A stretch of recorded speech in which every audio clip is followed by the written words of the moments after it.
got a motion and a second to approve both the council meeting minutes of February 1, 2010 and the workshop minutes of February 8, 2010. Mr. Mayor? Yes. I believe there needs to be a minor adjustment or amendment to correct the record. On the council minutes for February 1st, second page, or I guess that'd be third page, under motion to read the IDDE ordinance by title only. It lists Russell as voting nay. I believe, I know I voted nay on that. I can't remember if Russell voted nay or not on that one, but yeah, at the very least, I remember I did. So that's the only comment that I have there. So noted. Any other comments? Corrections? All in favor? Aye. Opposed? Motion is passed. Finance Department regular claims, as noted in the agenda, in the amount of $411,064.29. Mr. Stevenson, have the claims all been reviewed by the Finance Committee? Mr. Mayor, I would move to accept the regular AP claims in the amount of $411,064.29. Second. Got a motion and a second. All in favor? Aye. Opposed? Motion passed. Mayor's report, I have three items. The first one is the appointment of Mr. Harvey Olson to the City's Civil Service Commission. That appointment has been made. The second one is a vacancy that we have currently, or we will have this next month, on the Planning Commission, from Patty Bushlack. Dear Mayor Guard, my term of service with the Planning Commission expires as of March 2010, and I will not seek reappointment. I encourage the City Council to value the input of the Planning Commission. The Commission works diligently to provide well-rounded and considered recommendations to the City Council without following a narrow or short-term agenda.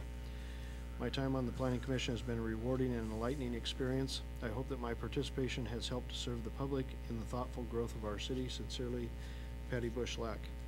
I have asked that the position be posted on the website, the city's website, which it is, asking folks who may be willing to step forward. That is being posted until March 22nd, and I believe we also have information into the newspapers on the vacancy as well. Thank you. There was a question at one of the last meetings in regards to the status of the special investigation by the State Auditor's Office. While I don't have a complete update for you, we do have a meeting scheduled this next week with the fraud investigators to update the city on the course of that investigation, and we do have the members of the Finance Council invited to that meeting as well. Finally, in regards to is that the pardon me, is that the February 22nd meeting at 11 a.m.? Yes. It is. And just to note, that meeting is a closed meeting, not open to the public. So, unfortunately, if you show up, we won't invite you into the room. Finally, on the issue of the Precious Paws building and the apparent new sister company going in there of the Mary Jane Glass Pipe Company, I would ask that Planning Director Boyes and our City Attorney bring the council up to date on where we are on that currently and where we hope to be heading on that. Whichever one of you would like to take the lead.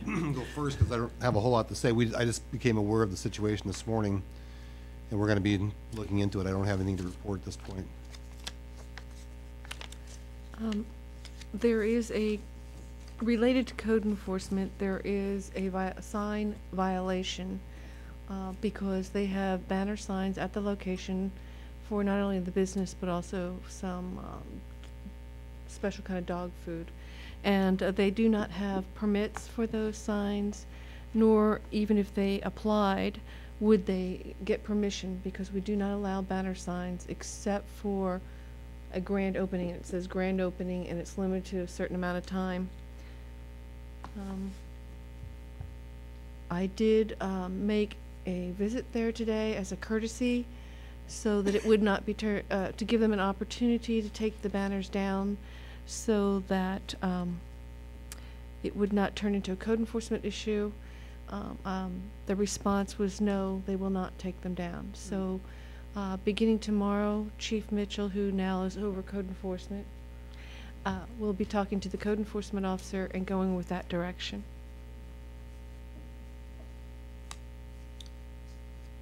Any questions, comments from the council side? I just would like to know, and I know that Director Boyce and I talked briefly about this today, if what they're selling is considered paraphernalia, and if that is acceptable or not acceptable by statute. I mean, I believe in full entrepreneurship and letting businesses run, however, I'm not so I believe crazy about this. legal counsel is looking into whether there's a violation of the products they sell there. From a land use perspective, from community development, retail businesses are permitted at that location. She's right, in terms of whether it's legal or not, or whether it qualifies as paraphernalia, we are looking into. Okay. There's some definitions in our code, and there's some definitions in the state statute as far as what paraphernalia includes. There's actually one that's a misdemeanor, and there's actually one that's an infraction to possession of it, I think it is. So, but we're looking into it. It's a little bit detailed to make sure we get the correct information to you. Okay, thank you. Chief Mitchell?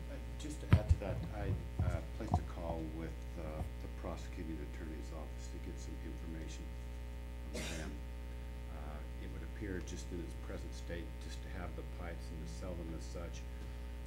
There's some things that would trigger that being a drug paraphernalia sale, but it has to do with what the customer says, what they ask for, and if it's sold under that text.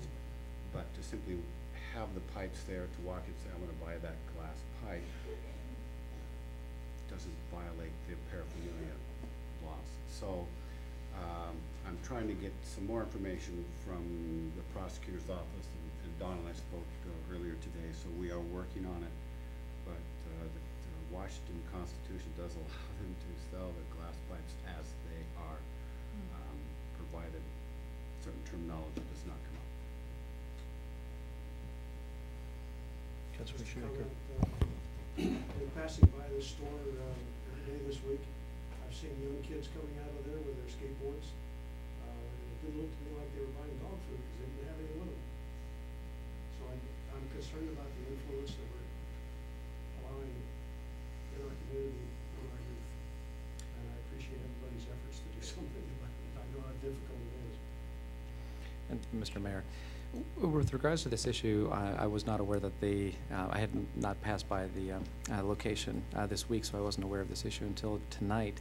One thing I would like to remind my fellow council members about this issue is that when something is regulated and legal, obviously we take a look at those regulations and say, okay, well, if it's within this parameter, okay, it's all good. In this one situation, we're going to get tremendous polarization of the public, I believe.